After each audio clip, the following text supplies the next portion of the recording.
Ziniet, es pirms kāda laika biju ļoti tuvu, lai es nokārtotu AM kategorijas tiesības un beidzot varētu braukt apkārt ar mopādu. Bet vai jūs varat atgādināt gan man, gan skatītājiem, kādas vispār ir tās pamatprasības, lai iegūtu AM kategorijas tiesības?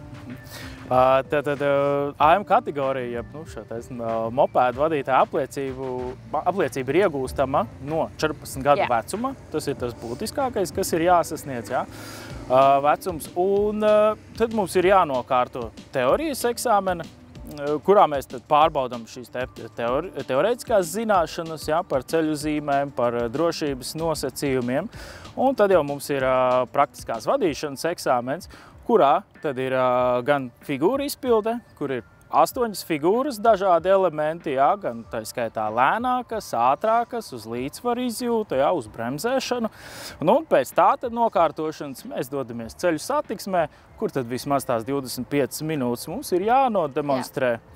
Pietiekami labs līmenis, mēs esam droši, saprātīgi, pārliecināti un spējam salikt kopā šīs teorētiskās zināšanas ar praktiskajām iemaņām. Kādi ir visbūtiskākie ceļu satiksmes noteikumi, kas mopāda vadītājiem ir jāzina? Būtiski noteikumi ir visi. Tātad tas, kas mopēdu vadītājiem ir jāzina, ir visi noteikumi. Ja kādas zīmes vai kāda noteikuma vairāk attiecas, bet tam ir tikpat labi arī tomēr jāorientējas arī zīmēs, kas attiec vairāk uz citiem vadītājiem vai citiem satiksmes dalībniekiem. Tā kā šī AM kategorija tomēr ir tāds pilntiesīgs vadītājs, mēs piedalāmies satiksmē, braucam konkrēti jau pa brauktuvi, pa ceļu, tur, kur visi pārējie automobīļi brauc. Vai ir kāda ceļazīme, kas attiec tikai uz mopādu vadītājiem? Šādas īsti ceļazīmes, kas attiec tikai nav, bet mopēdu vadītājiem ir vairākas priekšrocības. Attiecīgi, ja mēs runājam par divriteņu mopēdu, tas droši var pārvietoties arī pa sabiedriskā transporta joslu.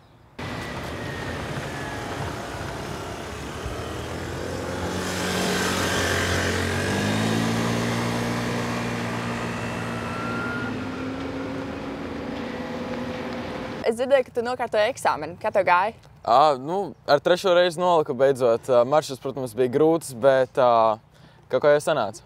Kura, tavuprāt, ir visgrūtākā daļa no visa eksāmena? Varbūt teorija vai kāda no praktiskajām daļām? Teorija ir diezgan vienkārši. Teiktu, grūtākā daļa ir pats figūru placis. Ir īpaši astotnieku nobraukt ar mopēdu nav tik viegli. Es piekrītu. Es pati mācījos kādu laiku. Man laikam, ka visgrūtākais bija tā stopēšana. Tas bija. Nezinu, bremzes spiesties nav tik grūti. Tas kā kuram. Kāpēc, tavuprāt, vispār ir svarīgi mācīties ceļu satiksmes noteikumus un nokārtot šo eksāmenu?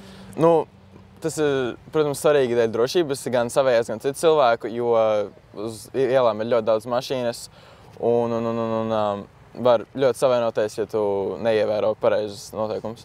Šo iespējams skatās kāds jaunietis, kas arī interesējas par mopādiem, par močiem nākotnē. Ko tu ieteiktu, ar ko viņiem sākt?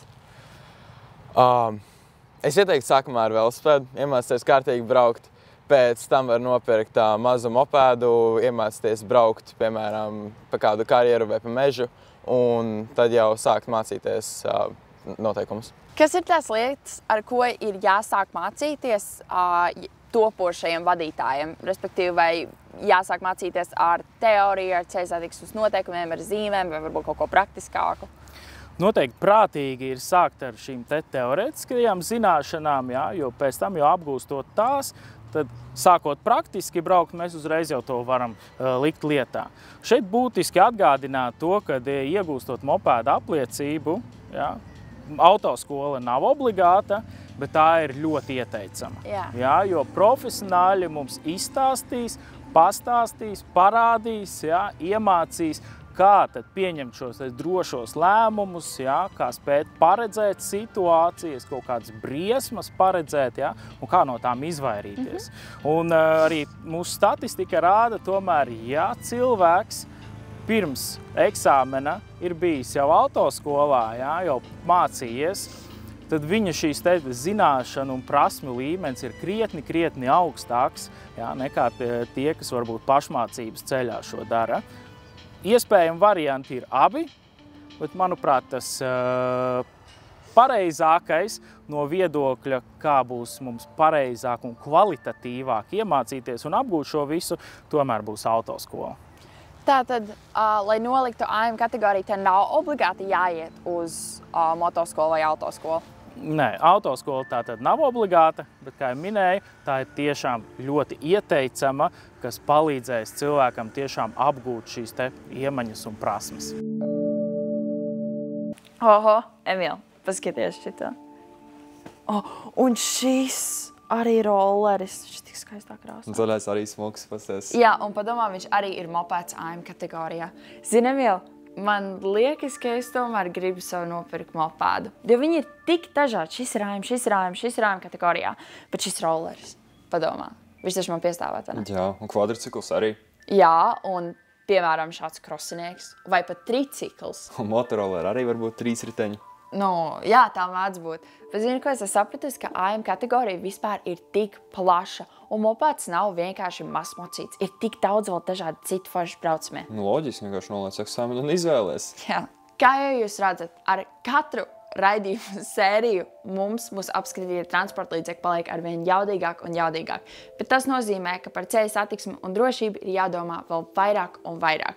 Un es no savas personiskās pieredzes varu teikt, ka lai gan arī motoskola priekš AM mopēdu kategorijas nav obligāts pasākums, es domāju, ka tā ir tik svarīga un nepieciešama lieta, kurai iziet cauri, it īpaši, ja tu esi jaunais braucējs. Jo mopēds tomēr ir gana nikns braucamais, un ja tu notiec kādā nelaimes gadījumā, tad tu vai kāds cits var maksāt ar savu dzīvību.